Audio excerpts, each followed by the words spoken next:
Mr. Heffern here, and here's a short video on Kirchhoff's resistance law. Kirchhoff's resistance law is based on Kirchhoff's loop rule, which determines how voltage drops along any pathway in a circuit. It is also a consequence of the conservation of energy. So the sum of the potential differences around any loop must equal 0, and at any junction, the sum of the input currents must equal the sum of the output currents. The equivalent resistance as a group of resistors can be found using formulas derived using Kirchhoff's rules and Ohm's law. So, for example, in a loop, the potential rises is equal to the potential drops. In a series circuit, that works out to the first voltage plus the second voltage plus the third plus etc., equaling whatever came in. In a parallel, there's no way to split up the volts, so it's always the same everywhere in a parallel circuit. For current, though, what goes into a junction must come out. So in a series circuit, there's no way to split it up, so it's always equals, equals, and equals. But in a parallel zone or a parallel circuit, you have to, whatever goes in is equal to whatever the sum of what comes out. So I1 plus I2 plus I3. So if we use these Kirchhoff laws and we combine Ohm's law, we can come up with some formulas for resistance. So here's an example for a series circuit. We'll derive the formula and then we'll get the overall resistance, the equivalent resistance, and then we'll also find the current coming out of the battery. So here we got a 1.5 volt battery with an unknown resistance to get around to the battery. So the battery itself has no resistance, but if you go all the way around the circuit once, how much resistance altogether was that? So here, at the very top, we got load number 1 is a 100 ohm resistor. Then we have a light bulb, which is 400 ohms, and then we have another resistor, which is 1100 ohms.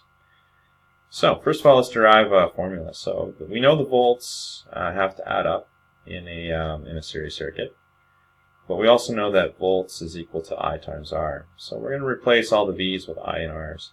So we get IO, RO, I1, R1, I2, R2, I3, I3. But we also know all the currents are the exact same. So wherever we have an I, they could all be I0 because the current is never changes. So I0, R0, I0, R1, I0, R2, I0, R3. So if we divide through by I0, then all the I0s disappear, and we end up getting the formula used for resistance in a series circuit. So R0 equals R1 plus R2 plus R3. So altogether, 100 plus 400 plus 1100, we got 1500 ohms resistance. So it's like an equivalent of one giant 1500 ohm resistor. Now we can find out the current passing through the series circuit. So we got 1.5 volts divided by the 1500 ohms. That's 0.001 amps or 1 milliamp.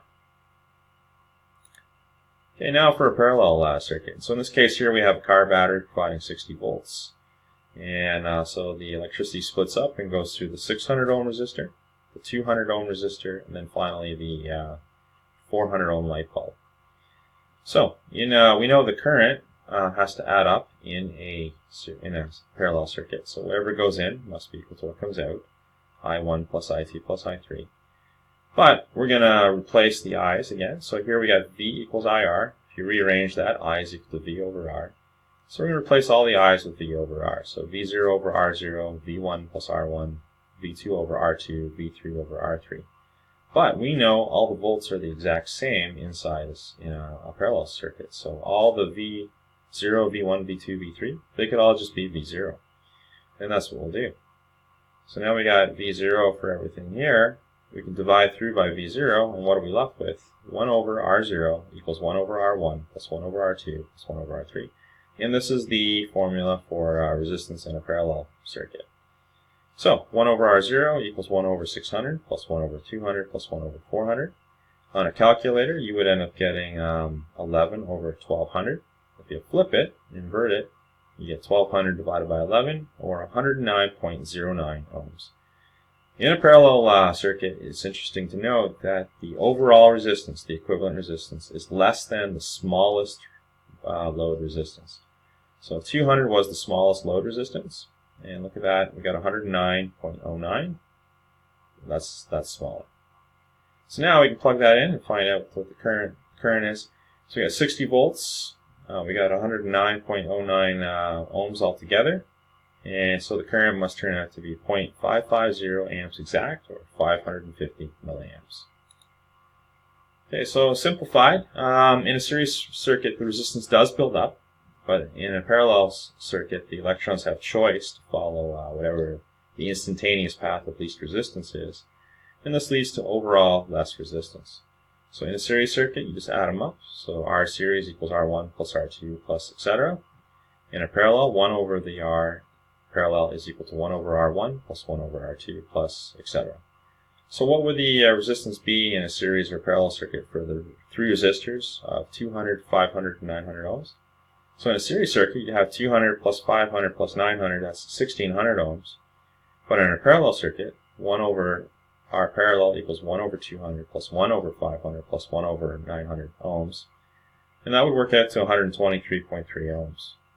And you'll notice that the smallest load resistance was 200, but overall we're at 123.3, which is less than the smallest load. Okay, so in a combo circuit, as usual, you have to be able to determine when is it in parallel, when is it in series. So here we got a battery. The electricity flows through and then immediately splits up between these two resistors, resistor 1 and resistor 2, which are 20 ohms and 40 ohms respectively. And then it passes through this toaster where it's 8 ohms of resistance. No choice, has to go through the toaster. So the toaster, the battery, and the parallel zone are a series circuit, but the parallel zone is a parallel circuit for 1 and 2.